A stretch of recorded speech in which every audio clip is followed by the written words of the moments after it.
Relax relax. Science कैसा हुआ वो कमेंट में बता दो। मुझे पता है कि बहुत सारे बच्चों का साइंस का पेपर अच्छा हुआ है, कुछ बच्चे ऐसे भी होंगे थोड़ा सा गड़बड़ हुआ होगा, बट तुमने अपना बेस्ट देकर आया है, इसलिए रिलैक्स रहो और खुश रहो, ठीक है।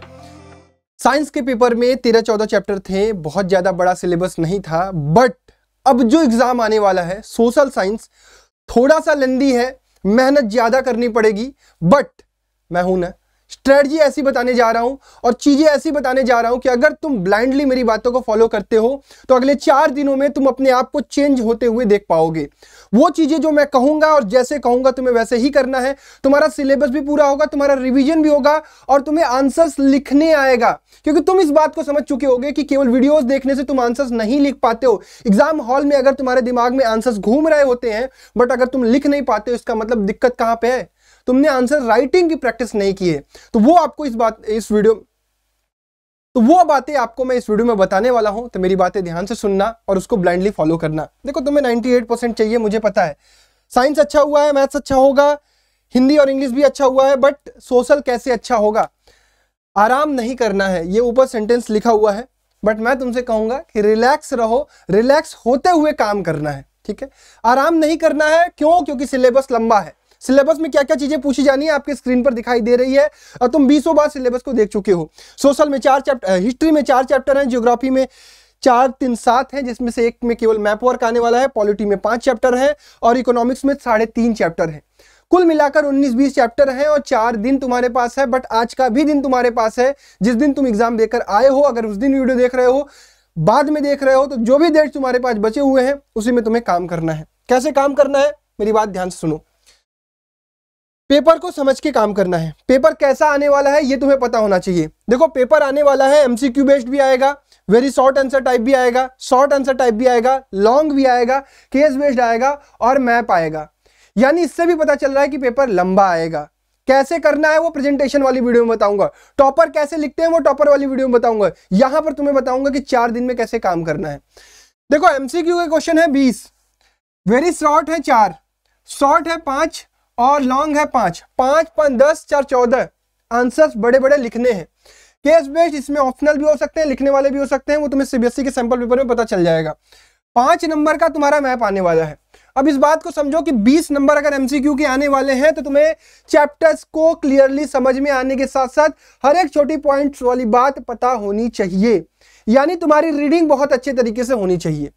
आंसर्स लिखने कैसे आना चाहिए वो तुम्हें याद समझ में आ जाना चाहिए कि आंसर्स को तुम्हें कहानी के रूप में नहीं लिखना है, पॉइंट वाइज लिखना है। यह भी एक बड़ी इंपॉर्टेंट चीज है।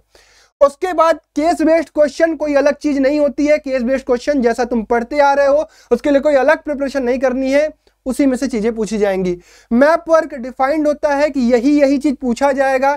हिस्ट्री में से 2 नंबर का, ज्योग्राफी में से 3 नंबर का। डिफाइंड सिलेबस है, डिफाइंड टॉपिक है, डिफाइंड मैप है, उसको प्रिपेयर करना है। अब मेरी बात ध्यान से सुनो। कोई भी चैप्टर तैयार करोगे, कैसे तैयार करोगे और आज का दिन कैसे यूज करोगे, ये इंपॉर्टेंट चीज है, क्योंकि तुम्हें हर डेज को यूटिलाइज करना है। डे 0 है आज। डे 0 की अगर मैं बात करूं तो तुम्हें एक चैप्टर आज हिस्ट्री का फिनिश करना है और इजी की तरफ मत भागो अभी, ठीक है। पहले टफ चीजें खत्म करो। हिस्ट्री सबसे पहले खत्म करनी है, क्योंकि हमें डर हिस्ट्री को लेकर लगता है। तो हिस्ट्री की अगर मैं बात करूं तो आज तुम्हें नेशनलिज्म इन यूरोप फिनिश करना है। जिसका तुम काम क्या क्या करोगे, पहली बात ध्यान से सुनो। देखो, 1 से 1.5 घंटे का तुम रिकॉर्डेड लेक्चर देखोगे। तुम एक छोटी सी चीज में फंस जाओगे, मुझे पता है, और आई होप तुम्हें नहीं फंसना चाहिए। अगर तुम मेरी वीडियोस देख रहे हो, बहुत ध्यान से इस चीज को समझना और उसका लॉजिक है मेरे पास। तुम्हें 1 से 1.5 घंटे में उस चैप्टर को समझना है केवल, क्योंकि एग्जाम में तुम्हें आंसर्स लिखने हैं बेटा।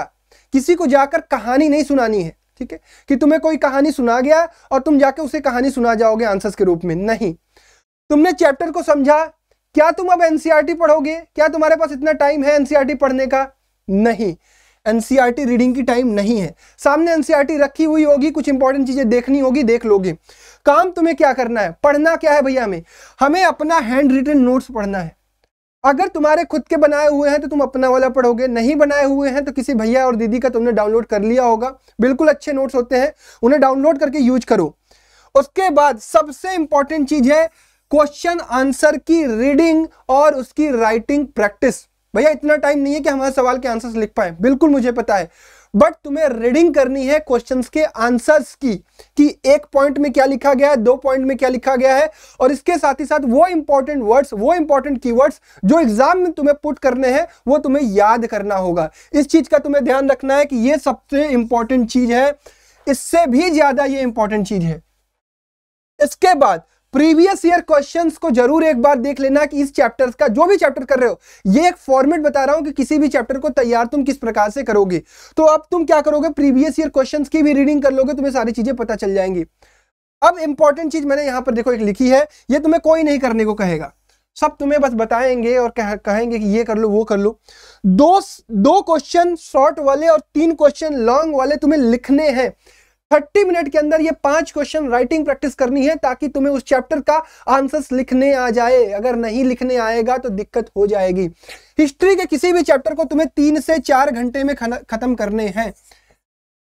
कैसे खत्म करना भैया, 1.5 घंटे, 1 से 1.5 घंटे स्पीड कर लिया, 2x कर लिया, 1.5x कर लिया। 45 से 60 मिनट में तुम्हें एक लेक्चर रिकॉर्डिंग देख लेनी है। एनसीईआरटी रीडिंग नहीं करनी है, आधे घंटे में हैंड रिटन नोट्स पढ़ना है। 1 घंटे तक तुम्हें क्वेश्चन आंसर की रीडिंग करनी है, तो 1, 2, 2.5, आधे घंटे में प्रीवियस ईयर क्वेश्चन, 3, आधे घंटे में तुम्हारा राइटिंग प्रैक्टिस, 3.5 घंटे में तुमने हिस्ट्री का एक चैप्टर फिनिश कर लिया।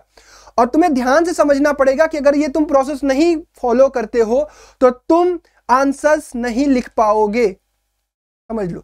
अगर कहानियां बना के आओगे, मैं नहीं कहता हूं कि तुम्हें नंबर नहीं मिलेंगे। अगर तुम 50 से 60 नंबर स्कोर करना चाहते हो तो बिल्कुल तुम मैराथन देखो, कहानी सुनो, मस्त फ्री रहो और जाकर तुम बना के आंसर्स लिख के आओ, फेल नहीं होगे, नंबर भी अच्छे मिलेंगे। 50 से 60 तुम्हें कितना चाहिए, 80 में से अगर तुम्हें 75 प्लस चाहिए, इस रूल्स को फॉलो करना पड़ेगा, इस काम को करना पड़ेगा। अब भैया डे 0 को तो आपने बता दिया, डे 1, डे 2, डे 3, डे 4 बताओ। तो डे 1 की अगर मैं बात करूं तो हिस्ट्री के तुम्हारे अभी भी 3 चैप्टर बचे हुए हैं, जिसमें nationalism in India, the making of global world और print culture and modern world. The making of global world का आधा ही आ रहा है, ये ध्यान रखना। तो तुम 3.5 घंटा इसमें बिताओगे, 3.5 घंटा इसमें बिताओगे और 2 घंटे में तुम इसे फिनिश कर दोगे। 3.5, 2, 7, 9 घंटे तुम डे 1 पे पढ़ोगे और 3 से 3.5 घंटे डे 0 पर।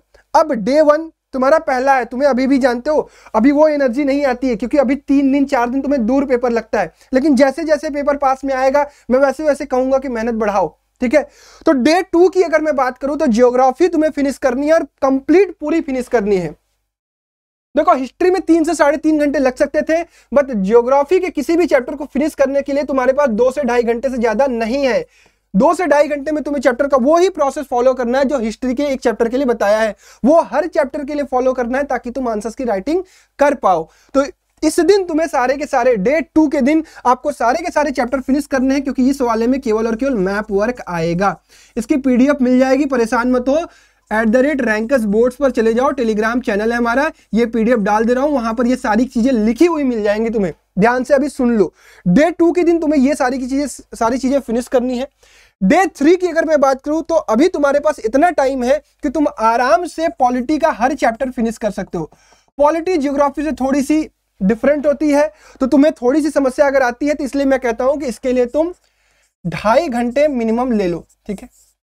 2.5 घंटे लोगे, 12 साढ़े 12 घंटे में कंप्लीट फिनिश हो जाएगा। तो तुम कह रहे हो कि भैया हम 12 घंटे पढ़े। देखो अगर तुम्हें 75 प्लस स्कोर करना है और तुमने साल भर बहुत अच्छे तरीके से मेहनत करी है तो तुम्हें इतनी मेहनत करने की जरूरत नहीं पड़ेगी, कम मेहनत में भी काम हो पाएगा। अगर लेकिन तुम्हारी मेहनत उतनी अच्छी नहीं हुई है और अच्छा स्कोर करना चाहते हो, तुम चाहते हो कि तुम्हारे 95 प्लस बने, तो तुम्हें ये काम फॉलो करना पड़ेगा, ठीक है।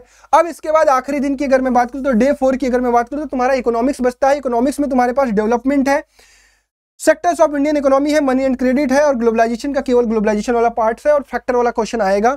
तो यानी तुम इसको फिनिश कर सकते हो 6 आवर में कंप्लीट, 6 से 7 आवर में कंप्लीट। अब तुम्हारे पास डे 4 के दिन 5 आवर अप्रोक्सीमेटली और बचे हुए हैं। ये किस लिए है भाई, केवल और केवल रिवीजन करने के लिए। और मैं कोई सैंपल पेपर तुम्हें करने के लिए नहीं कह रहा हूं, क्योंकि तुम्हें डिमोटिवेट नहीं होना है, तुम्हें परेशान नहीं होना है।